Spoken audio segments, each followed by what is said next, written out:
I'm Maggie. I'm Bry. And this is Death of a Podcast.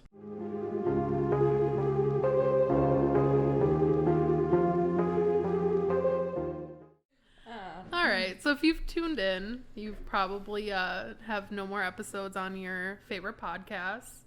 But hopefully we become yours. But we're grateful. So today, I will be talking about Jerome Henry Brudos, also known as Jerry Brudos, also known as the Foot Fetish Killer. Brie has no idea who he is, so we're just gonna tell our little story. Perfect. I'm ready for my story. Okay. So on January 31st, 1939, in Webster, South Dakota, Jerry was born to Henry and Eileen Brudos. He was an oopsie baby. He had an older brother, and his mom was pretty upset that he was not a girl. It was. That'll cause trauma, let me tell you. She really wanted a girl. So the family, they lived on a farm. Once the Great Depression hit, they couldn't make money off of it anymore. So their family moved around a lot, and they eventually settled in Salem, Oregon. And I guess the jobs were booming in Salem. But it was hard for his dad to keep a job. Why? He had a temper, and he would lash out at his coworkers or just quit because he was angry. And so he moved around also to a lot of different schools. And while his dad was out trying to find jobs or working, little Jerry was left at home with his mom. And his mom really favored his older brother, Larry. And it was pretty obvious. So when Jerry was 5 years old, he found a pair of leather high heel shoes with rhinestones in a junkyard, and he wore them around the house. His mom was very angry and told him to put them back in the garbage. But 5-year-old Jerry was like, I'm gonna keep these shoes. And he snuck them back into the house. Mom found out by walking into his bedroom as he was wearing them. We need to pause for a second. This boy at five, right? 5. Found his first pair of shoes. And this is what the trauma he lived, influenced him to do what? I guess I'll wait for the rest of the story. To women, I assume? Or to men? Oh. Could be either. Uh-oh. So, what does any normal mom do when she's mad? That was a different time as well. When you see a little boy dressing. She took him out into the backyard and burned the shoes. She burned them? She burned them. And he had to watch. More trauma. Anyways, so there was this nice neighborly woman that Jerry was friends with, and she was about his mom's age, and she would talk to him, play with him. She was very sweet, and unfortunately, she died. First victim? No. Oh, she died. He attached to her. Yeah, but he liked her more than his own mom. Well, because the mom wasn't so welcoming to begin with. Exactly. So this woman was everything his mom wasn't. Oh. And fortunately, little Jerry. Yeah. And then he also had a friend, a little girl that he played with, and she also unfortunately ended up passing away. And she was only 5 years old. See, this ain't adding up. Anyways, so as he's a little older, when he was in first grade, he had a teacher who liked to take off her shoes while she was teaching, Which, honestly, if I was a teacher, there's no way I would be able to stand up and wear high heels all day. No, there's no way. So there is no judgment on this teacher. No, I no would judgment. also... I know the feeling, sis. I would stand up barefoot. So, no judgment. Anyway, so she left them under her desk while she was teaching. And one day, Jerry noticed them under the desk. Oh my goodness. And he was playing with them. Oh boy. And he was like, I want to keep these. And so he tried to hide them. But, I mean, the teacher was like, okay, where are my shoes? All of the kids helped look for them, and they found them, like, hidden in the toys. Oh, my gosh. He had a lot of health issues. He actually ended up failing the 2nd grade because he missed so much school because of his health issues. He had measles, sore throat, laryngitis. He actually had a problem with the circulation in his legs that required 2 surgeries. He had fungal issues with his nails that also caused him to need surgery, chronic migraines, and he lost sight in one eye at one point. Surgeries are not cheap. Let's just make a side note. How did his parents afford that? I don't know. Because, I mean... Do you think Daddy was doing something wrong? Well, his dad had constant issues with losing his job, so... So, yeah, that stability wasn't there. So, where did they come up with this money? Something... it's not adding up. I could not tell you. But Larry, his brother, was very smart, very popular, and, again, very favored by his parents. Apparently, Jerry would have to stay inside and do chores while Larry could just go out and play with his friends, do whatever he wanted. But, you know, if Jerry was like, can I go outside and play? They're like, no, you got chores to do. You gotta do your chores. Shame. Yeah, so... Bad parenting. Don't take after them, please. So one evening, the Brudos family had their new neighbors over for dinner. It was 2 teenage girls and a young boy that was around Jerry's age. One teenage girl was wearing high heels.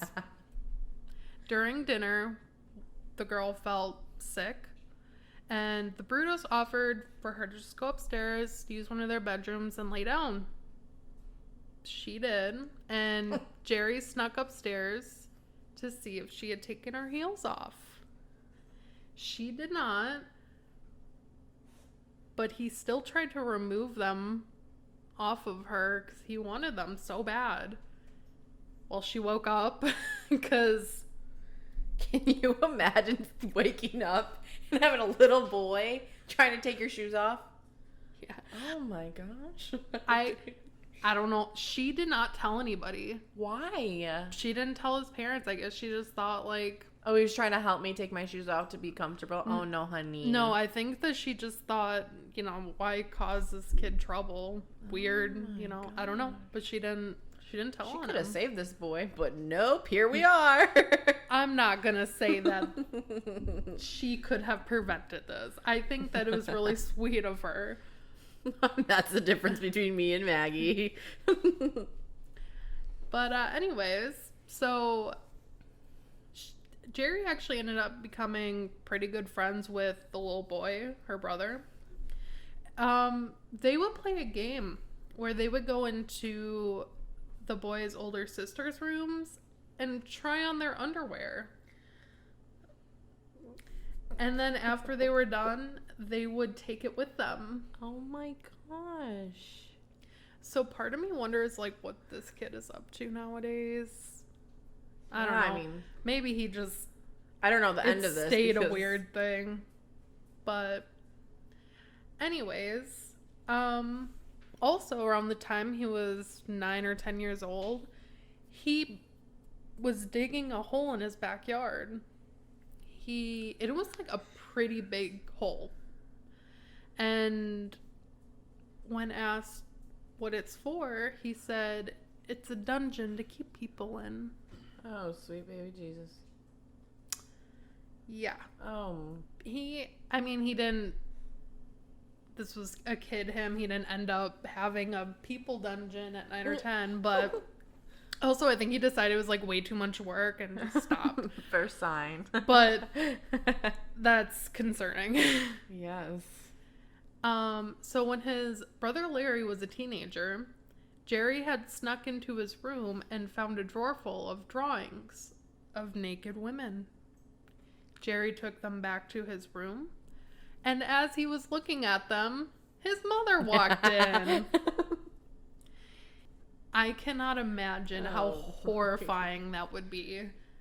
I mean, even if you have a good relationship with your mother. Yeah. The first time something happens like that, it's like, what's about to happen, Mom? You gonna be mad, or you gonna, have the talk with me? Let's see. Well, oh, she was pissed. She punished him. Oh, what'd she do? Spank him? Beat him? For some reason, he did not say that they were Larry's. I don't know. Maybe he just thought it would be useless. That's the first thing you do as a kid. I don't know what. When I was a kid, first I blamed my sister for everything. Even if I did it, if I could pass the blame and get out of punishment, I would. So this kid, there wasn't something clicking there to be able to pass that blame. Let me tell ya. For some reason, maybe he was so helpless he thought it's not going to matter. Maybe, because his mom already, resented him. Yeah. He would also have wet dreams. And his mother would punish him. Oh, that's just part of growing up. She would make him scrub his sheets while she screamed at him. That's literally child abuse. Oh my God. Yeah, so, and he wasn't, people did not think Jerry was very handsome. He had acne, he was overweight, and he was a redhead. And for some reason, a lot of people thought that was unattractive. I'm just going to say, redheads got it for me. Redheads have a very special place in my heart. Handsome redheads. So this is not my judgment. Other people... Anyways. So in 1955, they moved again. And he was 16. And this is when he started stealing clothes from laundry lines. So he was stealing underwear that was hanging up. Oh, no. It's less work. It's less work? But... I mean, you're not going into their houses anymore. You're like, I can just snag it. Anyways. So people were calling the police reporting theft. Because they were like, hey, my clothes are stolen. My drawers are gone. Yeah. And Jerry saw this as a prime opportunity. So he went to the neighbor girl's door and he said, I'm working with the police. And he wanted to talk about the crimes. He's 16 years old. If a 16-year-old, personally, came up and was like, I'm working with the police, I'm like, where are your parents? Excuse me. But again, this is not victim shaming at all. She probably thought there was something weird with it, but she's like, okay, whatever. I mean, she's very trusting. So he said, come over to my house and we'll talk about it. So she went to his house. No, sir. He was like, hold on, let me go get whatever. I don't know. He left and left her in the living room. He came back wearing a mask and holding a knife to her throat and told her to strip. He took pictures of her, and once he got enough pictures, he ran away. But it was in his own house. I'm not saying anything he did was okay, because he should have been taken to the police. I'll tell ya. So she's like trying to put her clothes back on real quick, get out of there, because, you know. Of course. And Jerry comes back in unmasked and tries getting her to stay, and by convincing her that a stranger broke in and locked him in the barn. And that he too was a victim of this maniac. Oh, sweet baby Jesus. She didn't believe him. Oh, thank goodness. But I hope she lied and said she did. She did not report him. 2 strikes, Jerry. And so, yeah, I think that because... 3rd time's a charm. Hopefully, let's the next victim at least do something. I think that's... He started feeling confident because they weren't reporting him. It's reinforcing his behavior. Yes. If you may. And again, nobody is saying that just because you don't report, it's it's your fault. I'm just saying that he was not reported, he felt very confident now. Oh, these 2 girls didn't do it. I might be able to get away with it. Exactly. And this is not their fault. This is this douchebag. They were victim. Anyway, so in 1956, he gave a girl a ride home. And he stopped at a deserted farm. It was a deserted... Words are hard. He stopped at a deserted farm and ordered her to strip. She refused and began fighting him. Oh, thank you, girl. Apparently she was like a fighter because a couple was driving by and saw this and asked if she was okay. And she was terrified to talk, but they knew something was wrong, so they actually drove her to the hospital. Oh, thank goodness. So we let her go? No, I mean the couple came and they were like, "Hey, you okay?" Oh, did he leave? No, they just they were just standing there and they drove her to the hospital. So the police were called on this, and so the police were called. And they searched his room and they found shoes, stolen underwear, and the naked photos of the teenage girl neighbor. And he claimed a boy from school handed him the film and told him to develop it or he would get beaten up. Yeah. How old is he at this time? Still 16? Yeah, around that age. Anyway, so the police were like, no. Yeah. So they questioned the girl that had the photos taken of her, and she did describe the entire attack. Oh, thank goodness.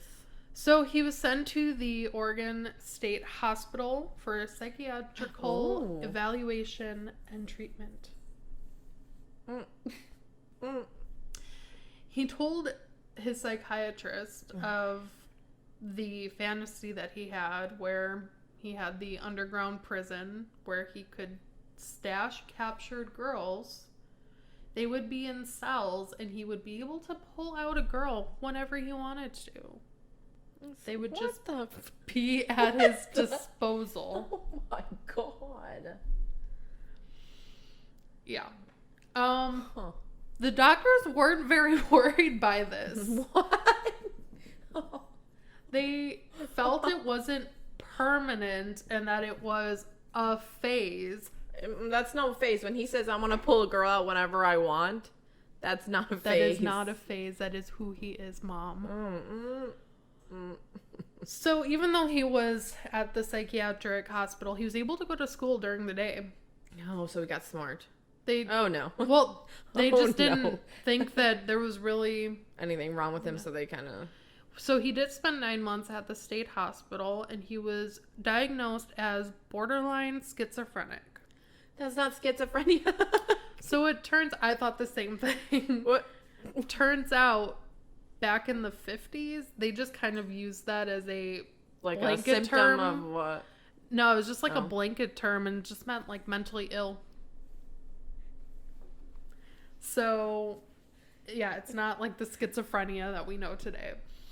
And they sent him out into the world. And 8 months later, he joined the army.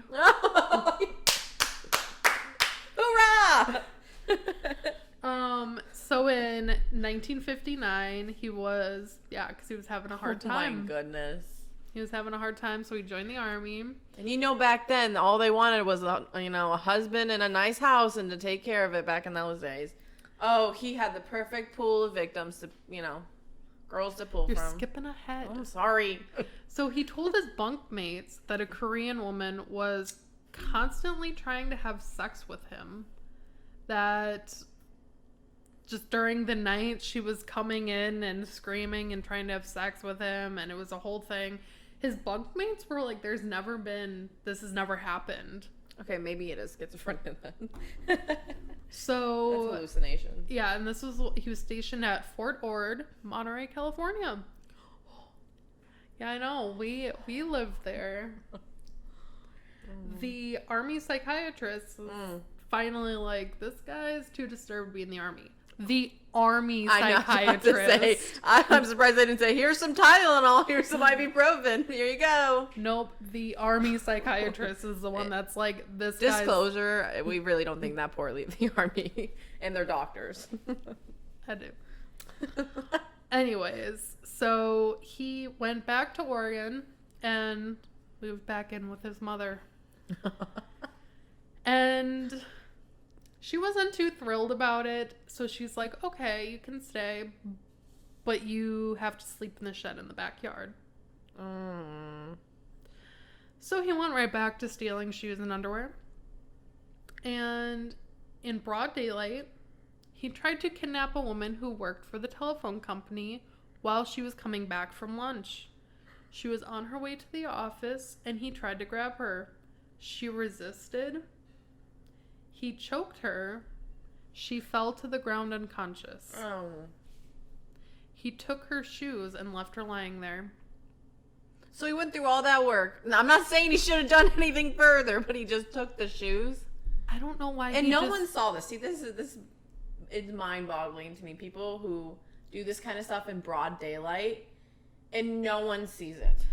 I don't know why Or they think it's okay, let a man laying his hands on a woman. Why didn't he just go to Walmart and buy a pair of shoes? Well, then again, was Walmart even a thing back then? I don't know. think so. What are we in 1957, something like that? I don't know. Whatever year we're in. Go to the dime store. Yeah. There's wherever they sell shoes. Or he literally could have gone to any boutique because they had them back in the day. Hey, I'm trying to buy something for my wife. I want to buy a nice pair of shoes for my wife. Oh yeah. Maybe he just wanted the feminine scent maybe of the shoes. Ugh. Feet are gross to begin with, but just to have them worn, that's a thing. I know people buy used underwear online. Side note, almost got into that business. Probably could make good money. Yeah, I probably could. And yeah, but yeah, so he thank God he didn't do anything to her, but it is interesting. So when he was 22, he got a job at a radio station. A coworker set him up on a date with a 17-year-old named Darcy. Darcy. This was his first date ever. Uh-oh. But she really seemed to like him. Something wasn't right with Darcy either. Oh my gosh. So within 6 weeks of meeting, she got pregnant. And they married in 1962. He was surprising, very controlling. I wonder what gave that away. He would tell her to do the housework and clean naked, wearing only high heels. And she saw nothing wrong with it? I guess she was young. I think she was just like, I just want to please my husband. Well, yeah, I know a lot of women that do that nowadays. And yeah, so she just... No, it's a different time too. Yeah. So she wasn't allowed in the basement. I wonder did he have the bodies down there? Did he have any bodies? Stop. Because he made a dark room to print X-rated photos. Oh my, really? But apparently most of them were of Darcy. Oh, I was about to say, where'd he get the pictures from then? Was he Peepin' Tom? I want to say that married or not, if she does not want you taking naked photos of her, you do not take naked photos. It does not matter if you are married or not. Still not consent. So Jerry was much like his father and had a hard time holding down a job. And so they were also moving quite frequently. So eventually, over time, Darcy was not feeling the dressing up naked and cleaning the house. Did he have a son or a daughter? So the oldest one, I believe, was a daughter. A girl? But I'm that not thrilled his mother. Not 100% on this. Well, I read somewhere that she would pose for pictures for him. Like, wait, his daughter would pose? No. Sorry. Oh my. That hits a nerve. That's the rewind. Oh, absolutely not. No, Darcy would, and apparently one picture was like her sitting on their daughter's bike. That's cringy. Yeah. So. Anyways, eventually Darcy was like, we're not doing that anymore. Around this time is when he started wearing women's clothing. Surprise, surprise, he's still stealing clothes from women.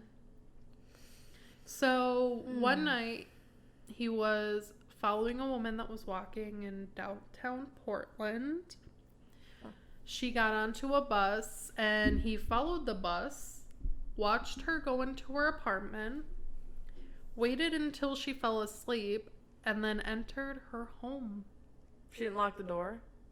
Shame on him for even entering the house, but... You know, I don't know how he got in because right? I watched a documentary, I read some articles, and that was never mentioned. So maybe... Because, you know, you can go through a window, you can go through a door, you can break the front door, but for me, I'm a light sleeper. I would hear something. I feel like most women, when they're by themselves, are more... what is it called? Alert? Hypervigilant? Yes. Because I know I am. Are you? I mean, this was the 60s. Most people didn't even lock their doors. That's fair. That is fair. He probably just walked right in. So that's probably why it wasn't really mentioned. Yeah. And, I mean, they said that he was like a big guy, so I can't imagine big old Jerry going through a window. Maybe. But, so he entered. He waited until she fell asleep, and he was in the middle of stealing her clothes when she woke up. Well, then. Was she a petite girl? Yeah, how is he fitting into these That's women? what I'm at. Yeah, these are like the questions I have. Like, it usually go for people that you think you're going to be like the same size. Overpowered. Yeah. But he wouldn't fit in her clothes. If she's a little itty bitty. Oh. I didn't think of that. Well, how tall was he again? You said what, like 6 foot? Let's look it up quick. But yeah, he was like a big guy. Bigger dude. We'll edit this part out. And you would think to be successful, you would go for someone who's petite. Well, yeah, most people. Because you don't want to get beat up by a woman. Or something, you know? I don't know. He didn't go for these women to not get what he wanted, you know? He specifically picked these women out. But, yeah. So she woke up to him stealing her clothes, and he jumped on the bed, strangled her, and raped her. Ugh. This is when he realized that he liked unconscious women. Oh, no. Anyways. You can't see me, but my head's like down. I'm sick now. In 1968, he began working as an electrician. And he actually had an incident at work when he touched a live wire. I don't know why that's funny. So some people believe that it was that shock did enough damage that it like ruined part of his brain. Oh, the part Lord. that makes decisions. part is that? It's like, I think it's your frontal lobe. Yeah. I'm pretty sure. I think so. He messed up the frontal lobe of his brain. Yeah. So I mean, obviously this was deduced after he was caught. It wasn't.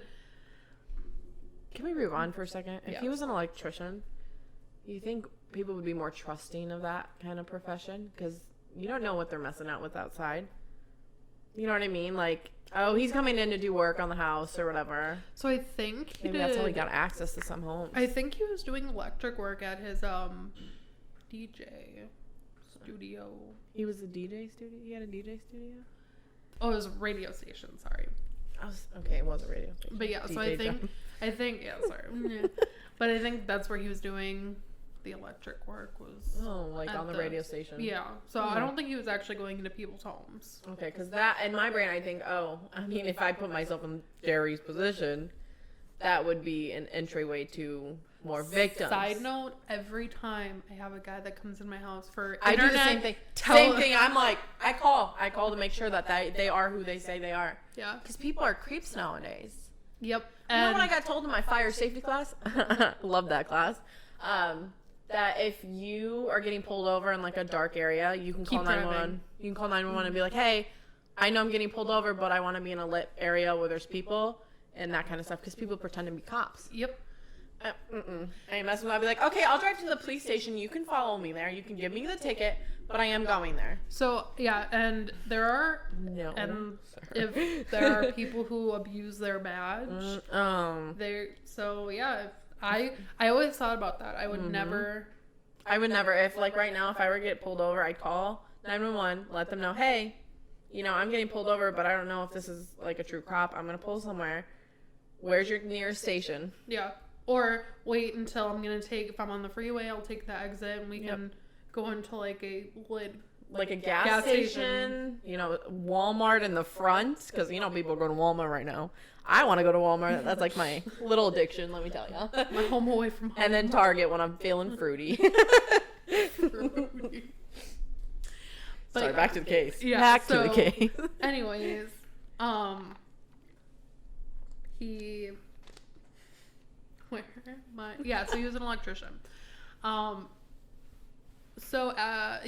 had a second child. Oh, Darcy. And he was frustrated with Darcy because she was paying a lot of attention to the children and That's what a good mother does. Not his sexual needs. Oh, for crying out loud. Yep. And so to try to get her attention, like any loving husband, that he would leave raunchy photos of himself around the house for Darcy to find. Dick pics? Probably. Oh, actually, no, it's not. I have the answer. It's not. They were photos of him dressed in women's clothing. Stop. And I guess she just ignored them and threw them away. She's just like, ugh, Jerry. They have also children. Like, can you imagine if a man leaves me, a picture of him and dressed in women, I'm gonna think, are you okay? And like, are we good? Like, if he wants to dress like a lady, okay, that's one thing. But make sure that the clothes that you are wearing as a lady are covering you, because there are children around. Yeah, no. I don't care what you want to do, but yeah, apparently they were like pretty raunchy, and I'm gonna guess it was probably him in like ladies' underwear, and it's not appropriate for your children to see a woman in women's underwear, a man in women's underwear. No one. Keep that away from your kids. So yeah, she just tossed them away. She was like, "Oh, Jerry." Oh, Darcy. So we're gonna get kind of sad. No. January 26th, 1968, 19-year-old Linda Slauson was walking door to door selling encyclopedias. Oh my goodness, the purest of the pure. Yeah. And unfortunately, she was selling them To the wrong on house. Jerry's block while he was outside working on his yard. He made it seem like he was really into the encyclopedia. Oh, I'm sure he did. Here, let me just buy 6 of them in the house. Yeah. So she followed him into the Oh my house and lured her into the basement by telling her that he doesn't want to bother the people upstairs. So once she was down there, he hit her over the head with a 2x4. And this did not kill her. Ugh. He then strangled her. And once she was dead, he went upstairs, gave his wife money, and told her to go take the children out for fast food. Oh my god. Yep. And she had no idea? So he then dressed Linda in high heels and lingerie from the collection that he had stolen previously. When he found what he liked best on her, he took photos of her. Once he was done, he took a hacksaw and cut off one foot and put it in the freezer. Oh my god. Later that night, while his family was asleep, he put Linda in his car, tied her to a car transmission, and tossed her in the Long Tom River. So Linda's family immediately reported her missing. Thank goodness. Because you hear a lot of stories about people who Go missing for days on end and they don't get reported. Yeah, or I if don't they're not understand close that. to their families, Yeah. or sex workers, because Yeah. in I mean, all true crime, you're always going to hear that people think of sex workers as less than dead. they're still people. They're Exactly. not. No, they have to make a living too, and you can't be judgmental towards that. You know what I mean? I hate when people do that. Preach, girl. Hate that. We love it. But so she was reported missing, and Jerry, in the meantime, would sometimes take the foot out of the freezer, put a shoe on it, masturbate to it, and then put it back in the freezer. It's not leftovers, Jerry. It's not leftovers. You can't take a little bit and put it back. Oh, sweet baby Jesus. Oh. It's not like pizza rolls. You just pop it in whenever you want it. Oh my goodness. And so he did it until, the people... Because you're de-thawing it. It's literally like a piece of chicken. Can you imagine de-thawing it? It's heated up because anyway, I'm not going to get into that. And then putting it back in. De-thawing it, putting it back in. Like, that... the foot had to, like, what is it called? Disintegrate. Not disintegrate, but you know what I mean. Decompose. That's what I want. Wait for it. I was gonna let your brain And that go through all smell, you think that would deter someone from doing that? Like a rotting corpse? Yeah. Oh. So eventually it did decompose, and he just tossed it in the river. Did he get another one? Oh no, he probably got 2 this time. Ballsy dude. He's dead now. I hope so. 10 months before he would kill again, he moved his family to Salem, Oregon, to a house that had a separate garage. Isn't that where his dad ended up? Oh, like, yeah, to begin initially, with? yeah. Huh. We all go back to our roots, huh? So, November 25th, my birthday. Not 1968. I was not born in 1968. Actually, this is sad, so I'm gonna take it back a little bit. While driving home from work, he saw 23-year-old Jan Susan Whitney. She was a college student, and she was driving home from seeing her friend. She's just trying to get an education. Yeah, and I think she was at like a Better herself. Friendsgiving kind of thing. Oh. Or, I think they were celebrating Thanksgiving. Oh. See, that breaks my heart. Poor thing. Her car had stalled on Interstate 5, and he stopped and told her he would fix the car. but he would have to go to Salem to get the tools to fix the car. Did you leave with her or did she go with him? She drove back with him. Oh! Yep. And he left her in the car and went inside to get his tools from his house. And when he got back, he slid into the back seat. Can I guess what he used to knock her out? You're not going to guess. Is it a hammer? No. He took a leather postal strap What the fuck? Oh my god. and strangled her with it. And he opened up, so this, I was kind of confused by what they were saying in the documentary, but my interpretation was he opened up the car door and slammed the strap in with it, and so it was like strangling her more. And so I think he was watching her get strangled. And he then raped her in the front seat of the family car. It's like reliving that for him every single day. That probably gave him joy. Every time he took a drive in his vehicle. Yeah. That's so sick. That was on an episode of Criminal Minds, by the way. Love me some Reed. Yeah, so after she was dead, he hung Jan in the garage for 5 days. Oh my god. And during this time, he repeatedly assaulted her corpse. Oh, sweet baby.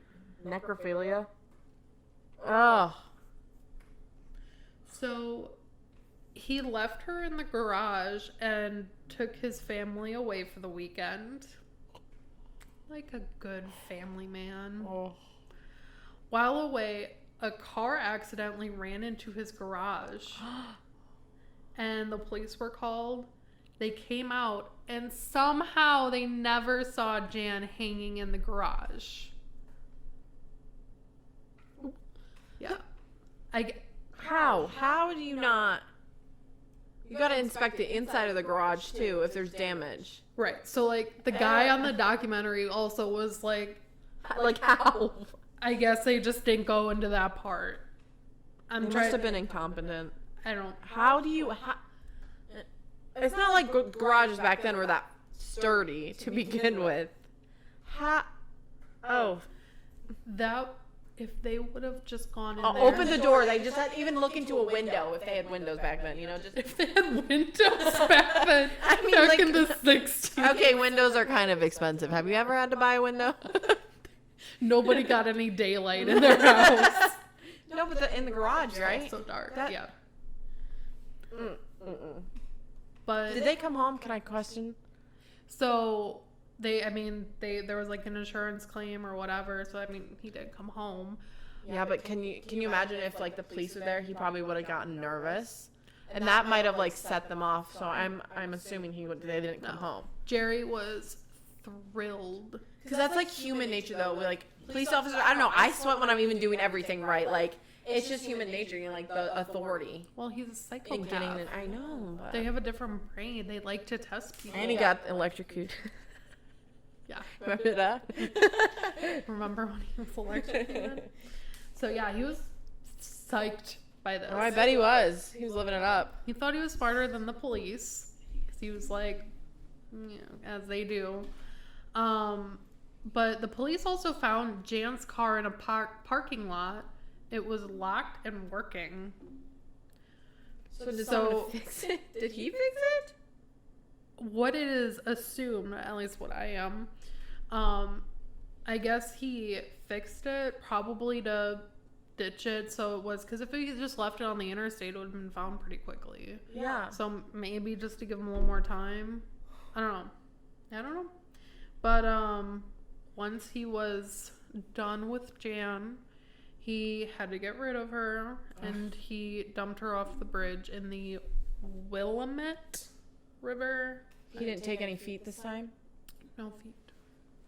It's so weird. He's like very sporadic. Does that make any sense?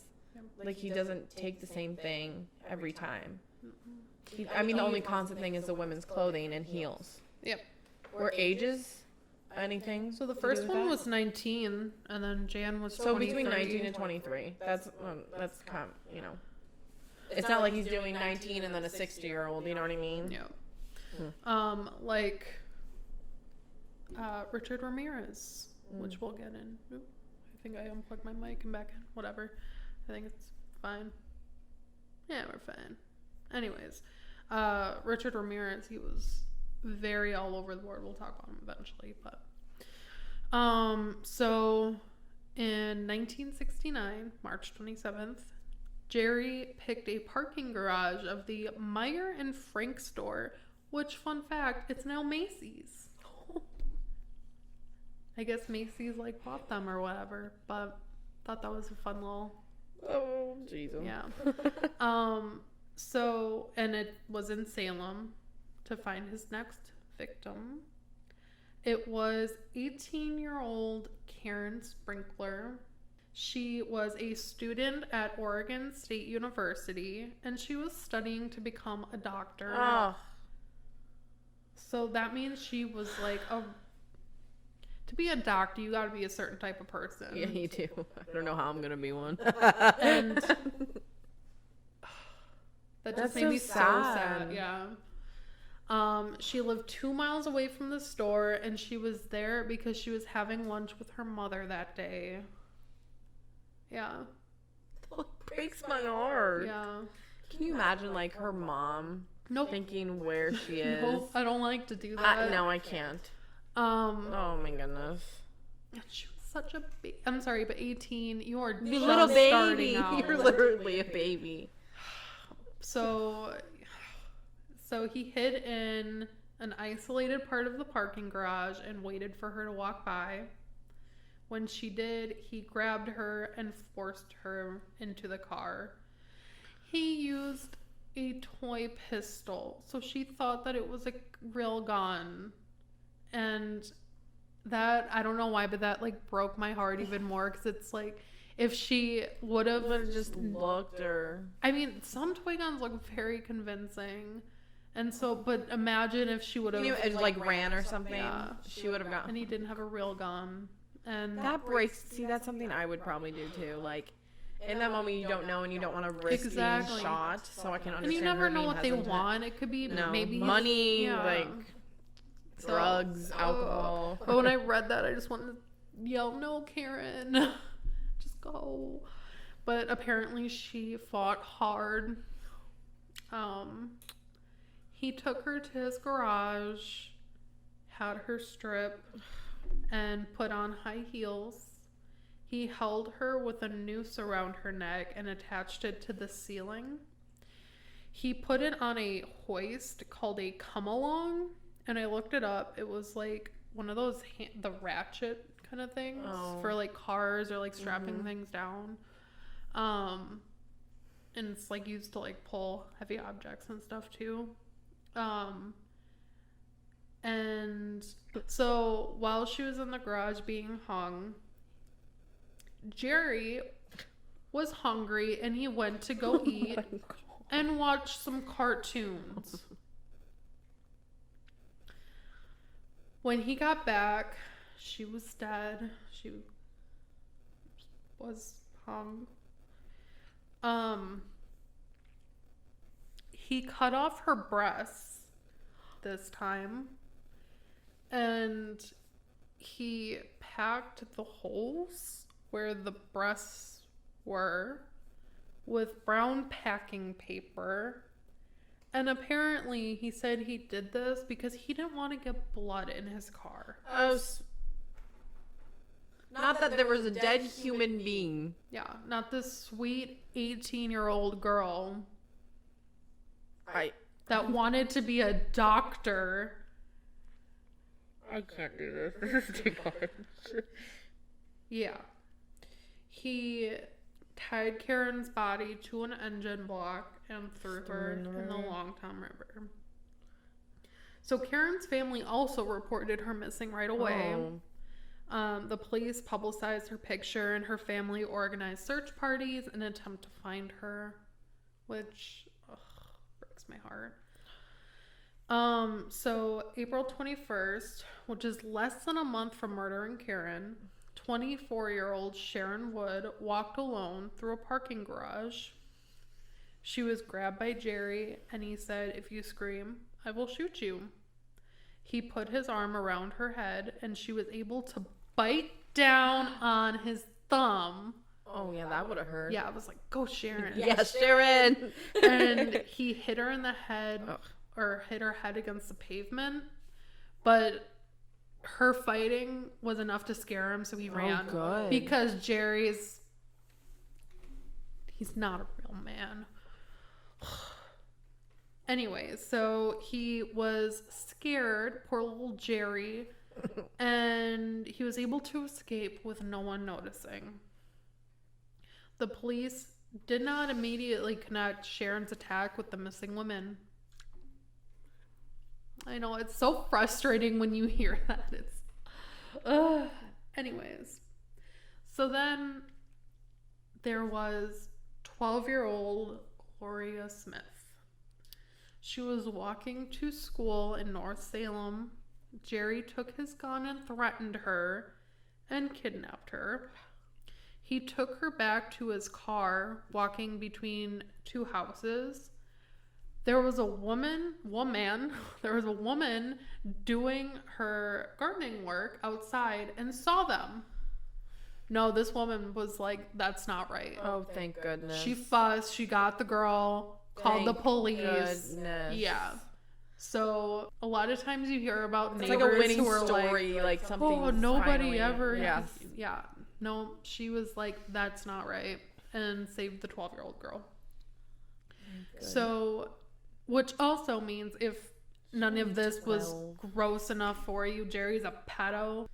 And yeah, so I was like, when I saw a 12-year-old, I'm like, no. She's a baby. Yeah. A baby. Yep. And I mean, that can remember this stuff. Well, that's the thing is And that that's even though, traumatizing. thank God, he didn't take her, that's still something that I'm sure she remembers for the rest of her life. Yeah. It was like, oh my God, that could have been me. And so poor baby. So I guess during this time he was like, I'm not that great at attacking women. So he's like, I'm not gonna try that again. So he bought a police badge. So he went back to the parking garage at Lloyd's Center Mall in Portland, Oregon. That's when he saw 22-year-old Linda Sayley. She was short and petite. Linda was walking to her car with her arms full of birthday presents for her boyfriend. He probably got mad at her because she probably didn't show up because of the stupid. Oh. And Jerry approached her and he showed her his badge and said that he was a security guard and there were a lot of shoplifting in the area and that she would need to come down to the police station for further questioning. She got into his car and he drove her from Portland to Salem, which I Google Maps this. That's like a while, isn't it? It's almost a 50-minute drive. Holy crap. So I'm sure in the time Linda's thinking, oh good God, this guy is not a police officer, Yeah, which there's no is way. terrifying for me to think of if you're Right. in some guy's car and then the realization that That it's not a police officer. poor Linda and 50 minutes of just waiting and you Yeah. don't know what's gonna happen. You're just trying to buy your boyfriend literally. presents. Oh, speaking of that, my boyfriend's birthday's on Sunday. Oh, God. So he got her to his garage, tied her up, and he went to eat dinner with his family. I guess Jerry is a hungry boy because, I can't take care anymore. or it just brings him an appetite. I don't know why, but it makes me so angry that I think it just shows how little these people mean to him. He doesn't think of them as people. No, Like, because you can't. she's You sitting in treat his them like garage and he's like, you know what, I'm just gonna go get dinner. Ugh. got a hankering for pizza. My God. Yeah, and Can you imagine? Like the lack of empathy. Is it empathy? yeah. Well, yeah. For like a human being like that. I watch like- the news and lose my appetite. Oh, same. There's some sick stuff in the world nowadays. And I'm just, and he's like, you know what? Now that you're here, I'm gonna go eat it with my family. He's able Darcy to just, didn't know about this stuff. Like for me, it's hard to not. so that actually comes up later. Oh. Yeah. Okay. But so poor Linda is left in his garage, and when he got back, she was able to untie herself, and she was sitting there untied. And she didn't leave? No, she probably thought that, I don't know, probably the fear, it's like, if I run, it'll be worse, or... I'd rather know for sure that it was a police officer than... Well, obviously at this point she knows it's not a police I'll officer. edit that out. I forgot. I didn't know. Well, you'd get more in trouble, you think? You wouldn't... If she knew that, though? Like, Well, I mean, why wouldn't she run? maybe- Like, for me, it's fight or flight. That's a human instinct, too. but my brain would also think, oh my god, if I run and he catches me, Well, I maybe it would goes risk that. maybe it goes from me would just unspeakable things to between that and like murdered. So No. I'm sure that's what she was probably thinking of, but it's so sad that she was untied. She could have escaped, and if only she And had I known. will never know this until I live something that I hope I never do. I hope no person does, because no one Exactly. deserves You that. never know what you'd do in that situation. Yeah, like... But I say I would fight, I would do this, but... You know, realistically, yeah. I'm I honest. know how I am. I would so- probably be too afraid to move. Yeah, no, you like. I Is this really freeze. happening? Like Yeah. the one person out of every person here, Could happen. I'm the person that's getting taken. I'm getting kidnapped. I'm get raped and Yeah, you never think it would happen to you. no. And so it's just, that hurt me so bad. He tied her up and suspended her from the ceiling. Oh, that must have been painful too. Can you? He undressed her and photographed her. She was standing up on her toes, trying not to choke. She had to stand on her toes. I know. And when It's getting worse and worse. I know. When he was done, he would crank the rope a few more times to hang her, and then dump That's her. not a slow process either. Like you feel that. Yeah. And After everything she went through, you think he'd do it in a more humane you way. would wish. You You would hope. yes. I mean, he shouldn't have done any of this to begin with. But after causing someone pain like that and suffering and trauma, like To slowly, oh to god, yeah. slowly take her life from her, he enjoyed every moment of that, and that is so sickening. To think there's people out in this world that do this now that have yet to be caught. Someone right now could be suffering. I don't want. Isn't that sad to think I about? don't know. And yeah, he dumped her into the Long Tom River, tied to an engine And block. they never found all these women in the same river. So, well, I mean, they're not all in the same river, but there was two bodies. And yeah. So we'll get there. Want to get mad? no, I'm not. He didn't take the breasts from Linda because he didn't like the look of her nipples. He thought they were too pink. So now he has standards. Yeah. Yep.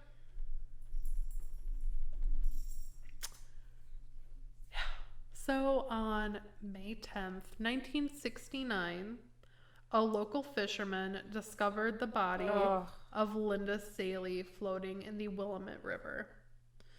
She's floating? Yeah. I mean, so I thought he tied her to something. I mean, so to how get many years was that? so well, For a couple months. so a little science here. Based on how cold the water is, also is decomposition. And so Wouldn't that slow it down though? The rate of which something. if it's cold, it would slow it down. But if it's, If it's warm, like warmer, like yeah. it's summertime. I don't know about May and Oregon. But what probably happened is that she started decomposing, and so part of her floated. yeah, Like broke off. yeah. I don't know how to say that. Yeah, I know. Respect. I mean that respectfully. Yeah. But so that's probably what happened. I know it's weird, but a big fear of mine is like finding. I don't know what I would do.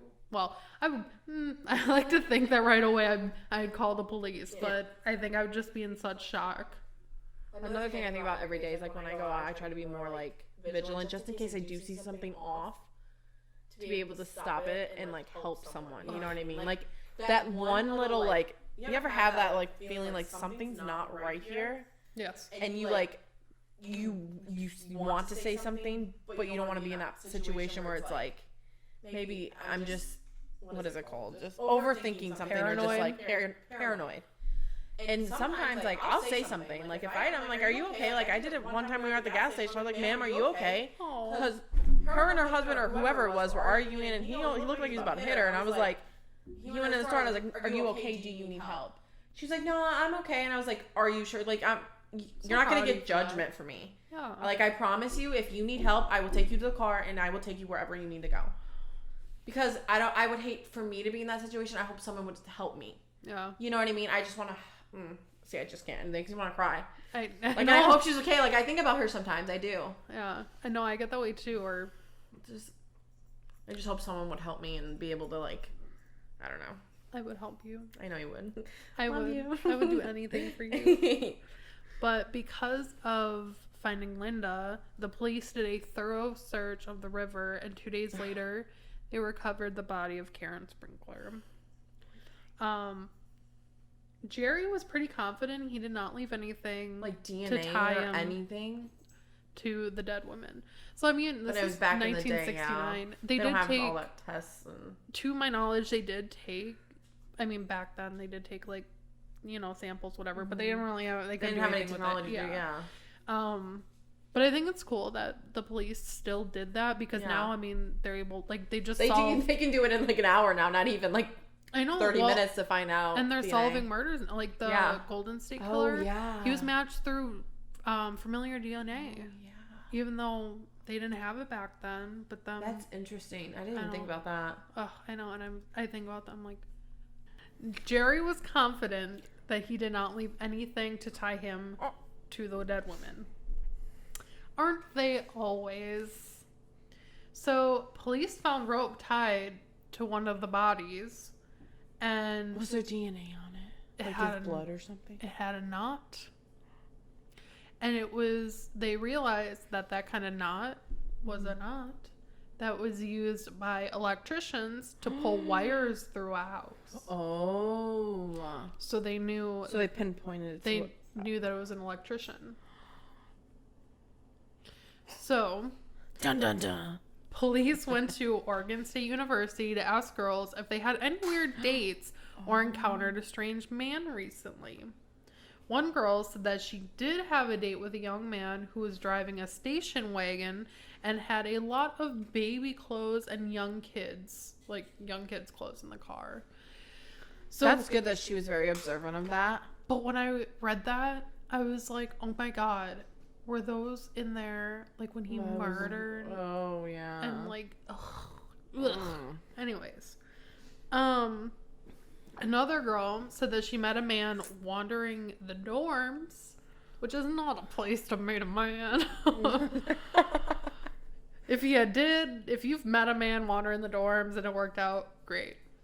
We've all had those days, haven't we, ladies? The man said that he was a Vietnam vet looking for companionship. In the dorm. How old was he? You're a Vietnam vet. Yeah. You ain't going to be looking, 25, 26? How old is he at this time? Around there, 26 to 28. I would say 26. Probably. You're not a vet. No, you're not a vet. I'm sorry.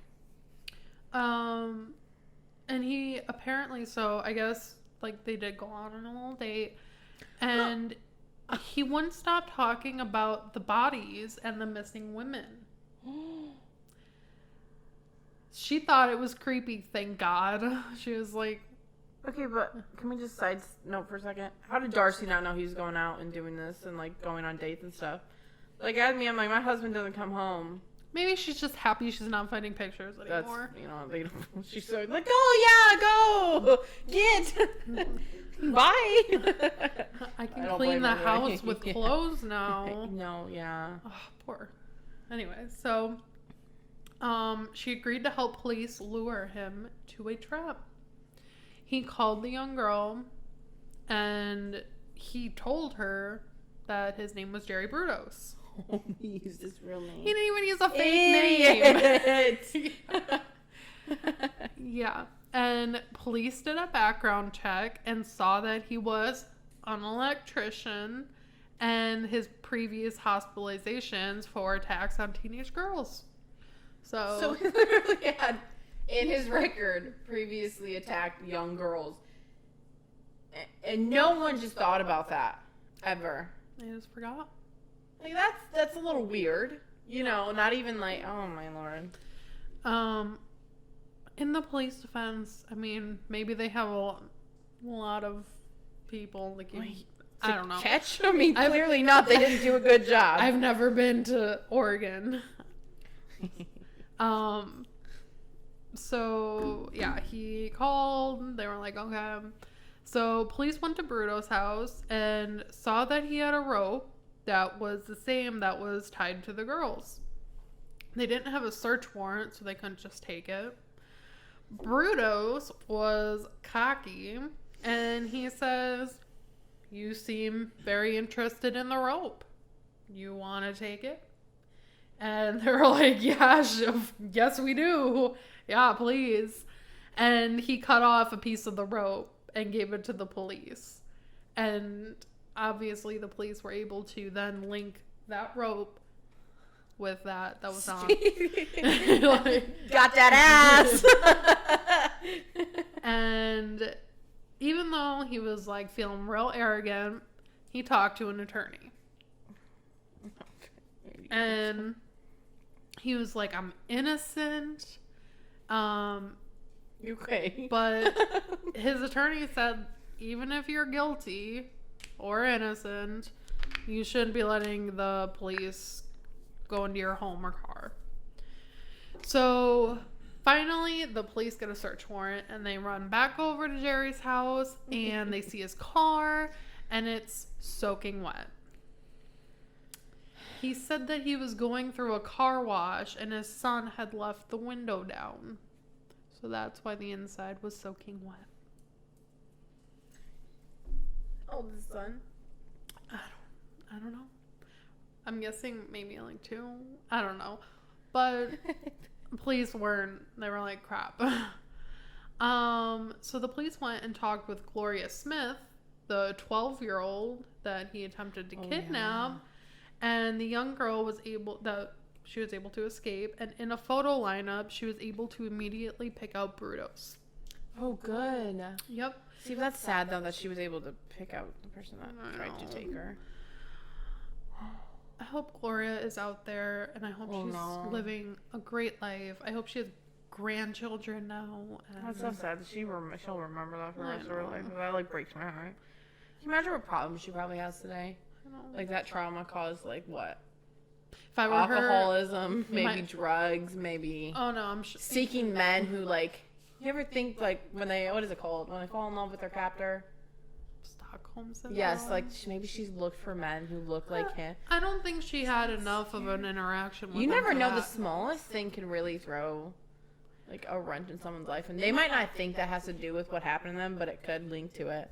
I like to think... I like to, Gloria had she was very cautious after this. She probably never let her kids go anywhere. Yeah, but for sure. She was a really good mom, a really good grandma. Gloria, if you're listening, we feel for you. And you're an amazing woman. In my mind, you lived a fantastic life after this, because I don't like to think that this ape of a man got to...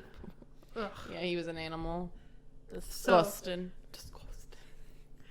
So on May 30th, 1969, the police caught Brudos and his wife and children driving towards the Canadian border. Oh, I also feel so bad for Canada because they get all of the Americans that are like usually not the cream of the crop. So But then again, not many Americans are the cream of the crop. yeah. And now they had an arrest warrant.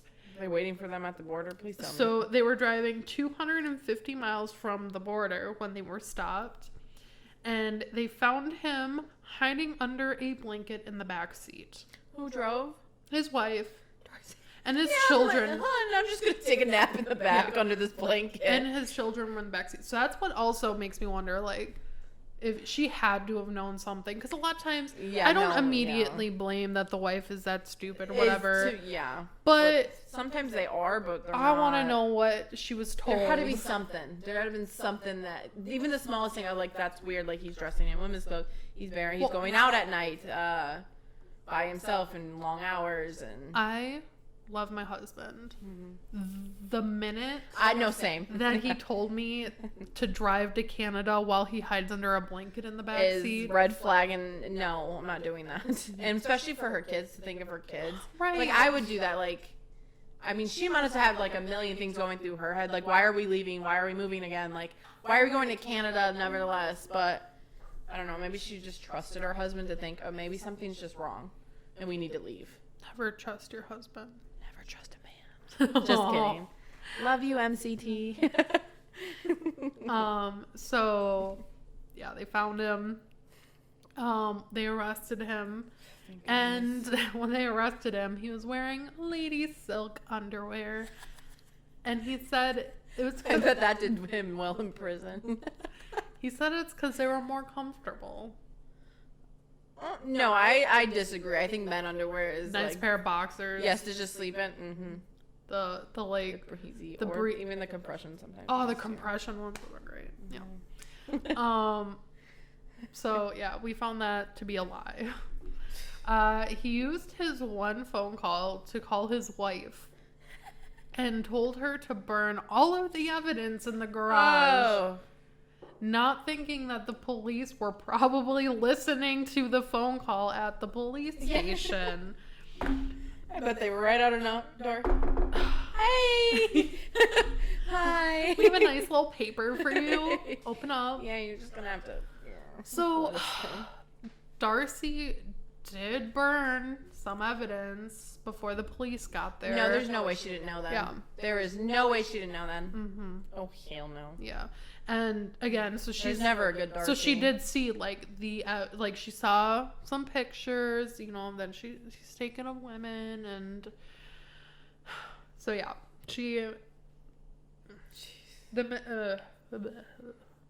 so yeah, the police did get there. She burned some stuff, but police were able to recover quite a bit of evidence. So he liked feeling smarter than the police, as most of them do. They just assume that they're the smartest guy in the room. So the police really played on that, and eventually he just rambled. He just gave on he gave about a full what he confession. did. Yeah, idiot. The police didn't know how Linda got burn marks on her abdomen. Was he a smoker? No. So Linda, he stuck 2 needles into her ribs and drove an electric current through her body to see if he could make it jump. You gotta tell me to do is hop. My God. Yeah. Like, she was dead. She was the one that was Yes. killed, right?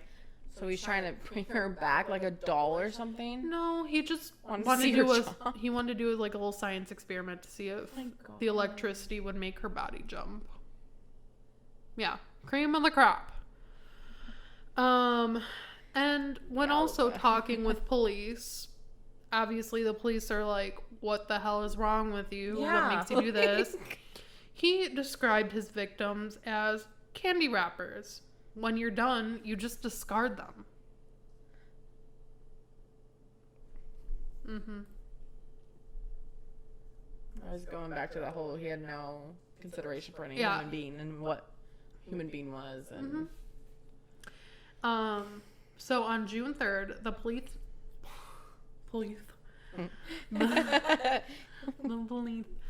the police had a search warrant and they were able to search his home. They found all of his photos. One photo, he put a mirror under one of the girls' bodies while taking the pictures so he could get a view. Oh my god. But dumb little Jerry didn't realize he got his own reflection in the mirror. So there was literally a picture face. of him in there with this. Yeah. He's an idiot. But he's smarter than everybody, Brie. Idiots. I can't. Men. And Do more women get away with murder? Can we talk about that? Like, is that? I need to Google this. maybe there aren't as many women serial killers because they're just so much smarter. There are. I mean, there's Eileen Wuornos. There's Catherine Knight. She wasn't a serial killer, but she was very cuckoo. Going back, Lizzie Borden, even though Lizzie Borden was never actually found guilty. I can do a Google background on someone so fast in about 15 minutes, better than the CIA. Let me tell you. Give me a name and I'll do it. My lovely husband. And I can tell you who they dated when they were in 4th grade. He's sitting here listening to us act like we hate men. We love our men. That's my second husband. Exactly. So, unfortunately, when searching his home, they found Karen's breasts. Oh. He made them into a paperweight on the mantle of his home. He made a cast from them and filled it with resin.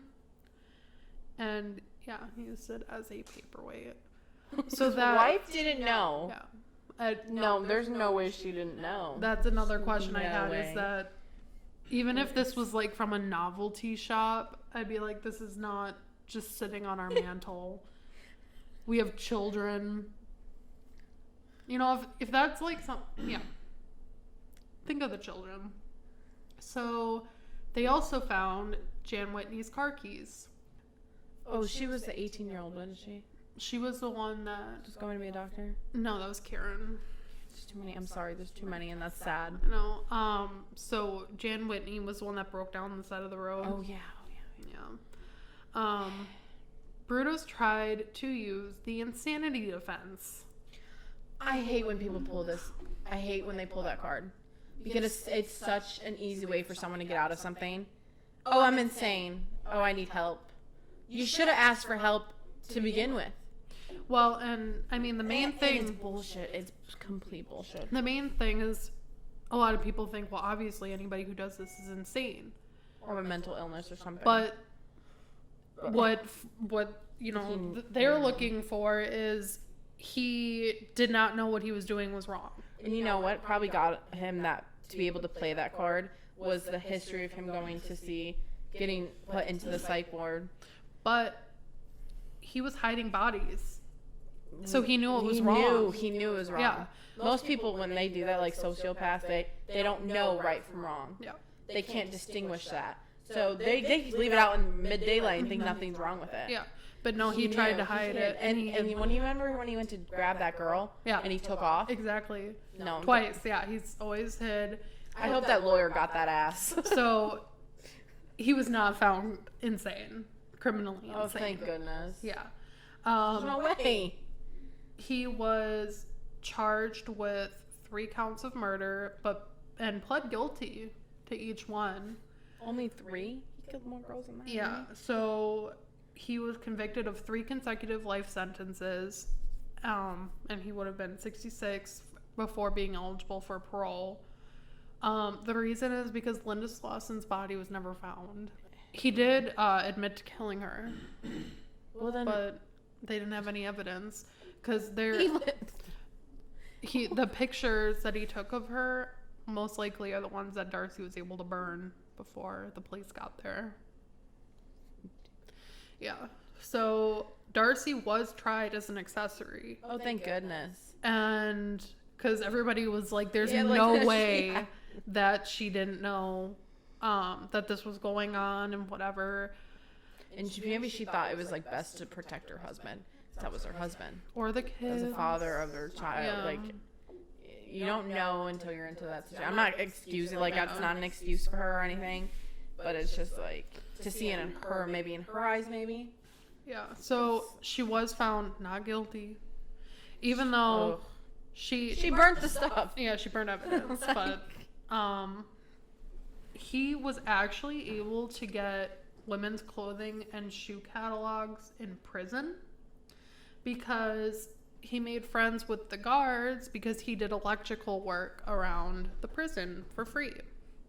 And so the prison guards in return were giving him women's magazines, which shame on those prison guards. He should be doing it for free for the rest of his life, and that's minimum. I'm not going to say what that man deserves on our podcast, but if anything, he can do some free labor. Ugh. So, yeah, psychiatrists examining him later in life believed his violent fantasies revolved around a desperate wish to take revenge on his mother. It's always mommy daddy issues, I'm telling you. Yeah. It's always like that's so important for a parent to be involved in their children's life to begin with, and no matter what happens, just don't be a shit parent. Positive, yes, they need to be positive, loving, nurturing, or you will. I'm sorry, it is what it is. Something's gonna be wrong with your kid. Like, I'm not saying be a perfect parent, just love them. How often in these cases do you hear, it's so weird that they did this because he came from just such a great family. Yeah, Norman Rockwell. There's always something. And that's why they go into the past in your childhood and what happened in there. Because it affects you for the rest of your life. And many people will probably love to hear this. He died in prison March 28th, 2006 from liver cancer. At the time of his death, he was the longest incarcerated inmate in the Oregon Department of Corrections. He was in there for 2006. So he was incarcerated for 37 years from 1969 to 2006. Fun fact, Jerry Brudos is portrayed in Mindhunter. Have you ever seen Mindhunter? I have not. Such a great show. Such a good show. But yeah, they did portray him in that show. They made him a biography not too long ago. Really? June 16, 2020. Right? How weird, yeah. Early life and everything. Yeah. So that is the story of Jerry Brudos. Note to self, never trust someone who likes feet. Whoa, no. There's a lot of nice people out there that like feet. Just don't take them I haven't met that many. Don't take them with you at the end of the day. How'd you enjoy your first true crime story? It was interesting. It was shocking. Because I don't really realize, like, all this stuff has happened and, like, how much crime really does go around and what people do and the extent that they go to. It's crazy to me. I don't know. I will try to blow your mind. No. We do have more information on our Instagram, The Death of a Podcast. Mm-hmm. We also have a Facebook page. And Twitter. Both called, get this, The Death of a Podcast. Because we're so clever. So please come back.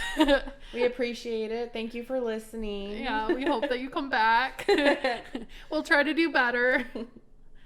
And if you have comments, let us know, like, what you want to hear, what stories you want me to react to, or anything. Most importantly, stay safe out there. Mm-hmm. It's crazy world. And always be on alert. Bye. Bye.